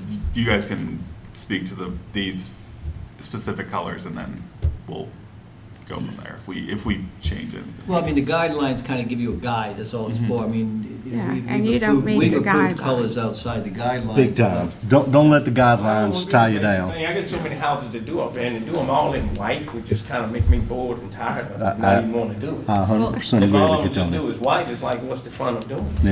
Yeah. You know, I mean, I think it looks horrible. I think it looks cheap when you do that. I agree wholeheartedly with you. It depends on the style of the building. Because of this I'm just style, speaking you're me, limited my to white. personality. The Yeah. other buildings, you may That and can allow a improve. variety of Yeah. colors. And I would say to you, and I hope the commissioners would agree, that in terms of looking at this building, don't get tied down by white, off-white, or cream. Yeah. Yeah, because I mean, to me, I don't want to spend $4, $5, $6 million going up that neighborhood for Yeah, nothing. yeah. I'm like, I just leave it white and leave the same people in there that's smoking crack and tearing the place down. You know, I mean, that's really, because it makes me bored. And if I'm bored, I just go somewhere else and play because I don't want You to play. think you could speak your mind? Yeah. Well, I mean, I don't, you know, the white is just not, I'm not feeling that way. Like to tell it like it Doesn't is. work. I'm fine with that, Tony. All right, But so they can- what do we do? With resubmitting the colors? Is that what- Well, if you guys want to I would make Make a a motion on I'd like what to we make a submitted. motion to table the colors and come back with a palette for the whole of the building, including the area under the portico, the windows, Well, I'd like to not change anything. Only thing I need to decide on is my front door. I'd love to leave the gold. Okay, I feel like the light green is Excuse kinda me, we bad. have a motion on the floor. Is there a second? And if I could flesh out my motion a little Okay. bit, and I would encourage you to think about the bright color under the portico as a part of that overall package. And Is that really the sticking point, right gold. underneath the deck, the gold color? It that you guys wanna jumps. disappear? I It- mean, if that's what you want to Yeah. disappear, what color would you guys prefer to see that? You want me to just paint it back red and be done with it? Let's have a vote on the motion. Is there a second? Did you finish? yeah, that they look at the building as a whole in terms of a color palette and bring it back for consideration is all the parts. And I'm not gonna layer demands on you in terms of the colors. We'll certainly let you run with what fits with you. Well, I guess my only concern is on the windows. What color can I paint those windows on that building? Okay, let Second. us have a vote on this motion. Second. Is there a second? Second, Okay. second. All right, all those in favor say aye. Aye. Opposed? Okay, the motion carries. Do you understand, Mr. West? And Tony, what in we terms of have the windows, approved? I think you've got a big range there. Again, I don't think they have to be white, off-white, or cream, I mean, what I'm saying in my is the humble light green. opinion. What I'm saying, I would like to just go with that same light green, because that's what I started painting them with. I kind of like that. I don't really like white, because it gets you dirty looking. It's just so hard. I'm gonna put a storm over it anyway. Yeah. So I'm just trying to, save time coming back a month from now. And a month from now, I want to be close to finish. Well, we have passed a motion. So it's that you tabled for you to would- resubmit a color scheme. Yeah. It sounds to me like they're not comfortable with the gold color. Right. That's why I'm just trying to get right to the point. Yes, ma'am. Yeah. So you guys will submit something We'll, for yeah, we'll next submit a time. package Okay. for Okay, next let's month. handle the ramp. All right, we have another item from Mr. West. The previously tabled request of Victoria's Inventory LLC to modify the front entrance to make it accessible at 301 Rivermont Avenue. Did I upload that to the web for you guys? Or did we upload the wrong one? Looks like It's the maybe same uploaded. one. I think it had, Or was it all the way at the end? I think it was on the one that was tabled. It Yeah, was a- but I it- submitted an alternate. It was a different one from this one, Website. and because it's got a drawing of the front with the ramp and everything on it. Yeah, I think I copied the wrong one over to this computer, so give me a second. pass it along. It's that one. I don't have. I think so. I mean, it shows well. Yeah, First people Right. through it offered me over asking. So essentially, because of we're over 20 dwelling units, so code requires us to have one accessible apartment, if technically feasible. This is, the front entrance is the only technically feasible spot on this building to make an accessible entrance.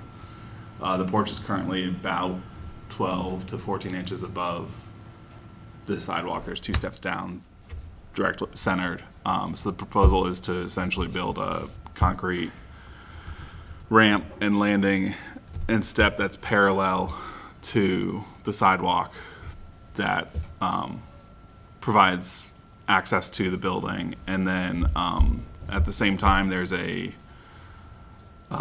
areaway that's behind that provides access and light to the level below. That's a fairly dangerous condition for somebody walking right there. So proposals to put a 42-inch high picket guardrail, metal guardrail, painted black, on top of the existing retaining wall, and up the side of the new ramp to meet code requirements.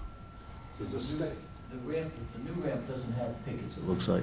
So the front, it's low enough because it's only the 14 inches that all we need is a handrail. So it'll have the handrail at the top, at the slope, that's at around 36 inches, and then the curb stop horizontal that's about 4 inches above the surface, but no pickets on the front side. The pickets are all just on the back side of that grass strip. And there's a stair down over there at the edge of the building. There's a stair down to the left of that no parking that's existing. But there's not one between you and Nancy. No. Because that sidewalk is from the bottom up. Mm-hmm. Okay. Yeah, there's a door that you can't see down on the first floor, and the areaway continues sort of around the corner to retain, and that's where Tony extended it to where the existing balconies were, and a little bit more on that. I move to approve as submitted as long as building officials sign off on all the little dimensional Technicalities, okay. code requirements. Yep. Is there a second? I'll second that. Any discussion? Okay, all those in favor, say aye. Aye. Opposed? All right, the motion carries. Thank you very much. Thank you, guys. Yeah. Did Firescape? You guys did that last Did that? 2 months ago, Okay, yeah. all right. I knew it was on that one. Okay. Deadline for colors for next meeting is the end of this month. Okay. Or do I just go back? All right, we need to go back to the request of Michael Farnsworth, who I see is not here. So, What was his for? to install a dog-eared privacy fence on Harrison Street, I think. A 6 foot, that one? 6-foot pine dog-eared privacy fence. And we can either Does he table want- it or, Does he want to do that just in the back? Just in the back. What's that front red thing? He's not ready to put that in yet. He was getting it estimated at the same time. He had the back fence estimated. But right now, he's only applying for the rear yard. Well, the dog ears meet the guidelines, I think we could take that, right? Agreed. okay. Would someone like to make a motion? I move that it be approved as submitted Is there a In second? the rear yard only. Yeah, for the back. for the back. yes. Backyard only. Is there a second? Second. Any discussion? All those in favor say aye. Opposed? Okay, the motion carries. And the last thing is On for the front information. On the front page, Stuart Johnston's, did you want to wait for him to be here? Oh, I forgot about him. 2B. Did he say he was on vacation? Which one was that? It's Rivermont Avenue. 816 Rivermont. item B. The siding being removed. Oh, yeah, the asphalt. Boy, and- he's got a big job there. God. So this is the siding being removed. And paint again that varies from the guidelines. And restoring the wood siding that's there, that's under the Yeah. asphalt brick. Yep. And so that's in essence an in-kind. Yeah, I couldn't I quite mean, figure that out. he's It's restoring- underneath, but it is a change from what's visible. And he's restoring the original. I'd be very comfortable with that. Absolutely. He's not asking for a party board or anything like that? No. No. And then the colors, they actually look kind of fun. Again, they differ from the guidelines. Staff is limited in what we can approve. So what's the red for? Red front door, porch step, gray shingle. It's got a little pop Top of gable yellow would up in be the gable. yellow. So those are pretty The siding neutral. will be the gray Confederate flannel down here. Yeah. And the trim is white, right? Mm-hmm. I mean, I think it's a Yeah. very handsome palette. I agree. Okay. I move that it be approved as submitted. Okay, second? Second. Any more discussion? All those in favor say aye. Aye. Opposed? Okay. Excellent. Did he not have a question about his roof too, the color, or was that somebody else? I think He that did. was- He emailed did. me today with some color samples and asking some questions, but we didn't. Okay. Because he's got the old fish scale shingles. There wasn't anything in the application about changing those or anything, right? Not that I saw. Yeah. Victoria and I have been discussing what's appropriate for roofs. We've had people ask about painting them, and Yeah. the guidelines don't really say what's allowed as far as painting your roof. And so I think that's when we volleyed the question to use Shanda. Yeah. And certainly 10 shingles like this and 10 roofs get painted Yes. all the time, so, you know, we could certainly look at that. There What was color, one, what colors are normal for roofs? See, this one red, is green, red. black, and gray. Right. Red, green, black, and gray. Okay. Generally.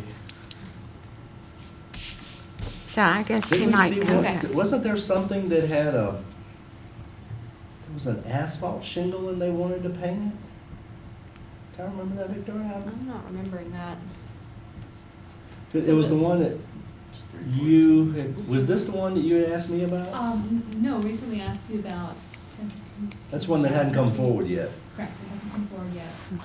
And it looks like she has a standing seam metal roof. Is that what it was, standing seam? Okay, first glance, I don't know, maybe I didn't glance correctly, because I was thinking asphalt shingle, I'm going, they're gonna paint asphalt shingle? It's a little weird. Yeah. So the last item on your agenda is just an information item, 314 Harrison Street. I know Mike is very familiar with this property. They've sustained some storm damage, and the chimney has been losing bricks gradually over this past spring, and the building official has declared that it's unsafe and that the chimney needs to come down. The owner has also been in court regarding this. And so you'll probably see this happening, or you might see this happening and hear about it, but it's not subject to HBC approval because it was deemed a safety issue. Okay. They just bought this house. Yeah, that lady defaulted, so it's back on the lady that's had it 30-some years. Good. Never occupied it. It's been empty 30-ish years. Oh, really? It was really beautiful at one point. It was been all restored, it had an award. Yeah. Sad.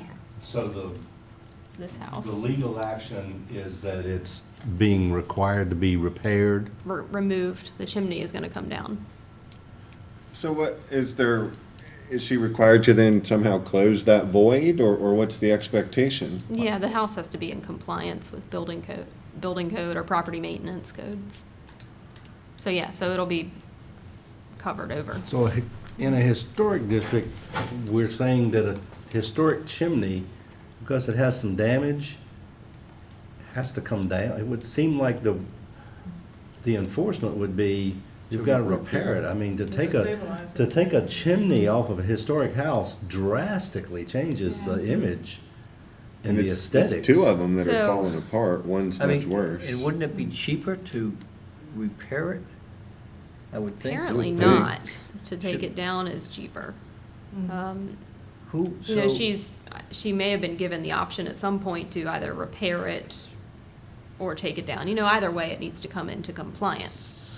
so what happens, so when they take it down, her house gets a lien on it from the city for whatever cost that Well, is the incurred? judge has, or she has told the judge that she is going to take it down. Now, if that doesn't happen and the safety issue remains, the city will go and take it down. The city is not gonna start repairing people's historic houses that they don't maintain, because that sets a bad precedence, that we'll go fix it and I guess it you won't goes have to back foot the bill. to demolition by neglect. Mhm. Because Yeah. we certainly find, that we saw that on the building over on 12th Street, that warehouse. Right. That fell into, I mean, there was just no requirement to maintain their property, and they didn't until the back wall flopped, and then it was, oh gosh, you get, we still in session? Yeah. You get a situation where a building is noted as structurally unsound, when really all it takes is repairing it, but because it's deemed structurally unsound, suddenly you can allow a demolition permit to happen. So an owner gets to demolish what they wanted to do all along, which makes a big blight on a historic district. It's a, Neglected long enough. it's Right. going in the wrong direction and I see this as the same thing, because if the owner, if the building has been in neglect for 30 years and now the chimney's falling, and we say, okay, we're gonna take the chimney down, well, when the front porch falls, or when the front wall starts to go, then we're gonna say, let's take the whole house down, Yeah. when that's not the end result that we're looking for in any way, I shape, or agree. form. I agree. You know, we have houses like this all over the city, and it's very hard to enforce property maintenance to this level. And so, Anna, as an HPC, how do we become proactive in conversation with who to change this approach? That is a good question. Why don't we continue that conversation in future meetings, and maybe there's a committee formed to start discussing what else could be Yeah. done to save these buildings. Yeah, I think that's a wonderful discussion to have. Yeah. And, It's demolition by neglect, and yeah. we should not promote. It's hard to think about enforcing it on as many buildings that need it. Yeah, yeah, Because, yeah, we don't allow demolition by neglect, but we also can't enforce it. yeah. Mm. But we've got to do something about the neglect. I mean, right in my neighborhood, right next door to me, same thing. They just don't do anything. Yeah, and it is all over the city. Yeah. And especially with absentee landlords. I mean, it's a blight on the city, Yeah. let alone the neighborhoods. Yeah, I guess it's a different animal in a non-historic district neighborhood. I mean, but at least in a historic district, it would seem like we could get some teeth. Some kind of teeth, yeah. Right. Yeah, I agree. You know, I think bringing them to our attention earlier, potentially. I'd have to talk with our zoning administrator to see if he's willing to enforce it, if he's got the workload, the available time in Capacity. his workload to, you know, take some more of these cases. Is this something we should talk to the city solicitor? I mean, the city attorney, Hmm. potentially. Hmm. Let me take your concerns back to Tom and kind of discuss a good approach. Great. Okay. 'Cause that's a great house. I mean, that's a really, really beautiful Got a house. really Yeah. unique porch. The state it's in now, though, I don't think any bank would underwrite it. You would have to have the pockets to fund it yourself to bring it back. It's, I've been inside it. It's so far gone. It's had a hole in the roof for 12 years. Oh, my word. Well, Rivermont came back. Right, Yeah. right, but Yeah. it was funded not through traditional means either, right? Yeah. Right, It's on my payments. pockets. All And right. others, right, before you A got it danger. even. Yes. Is there other business? Yeah, sorry. If not, I declare that we are adjourned.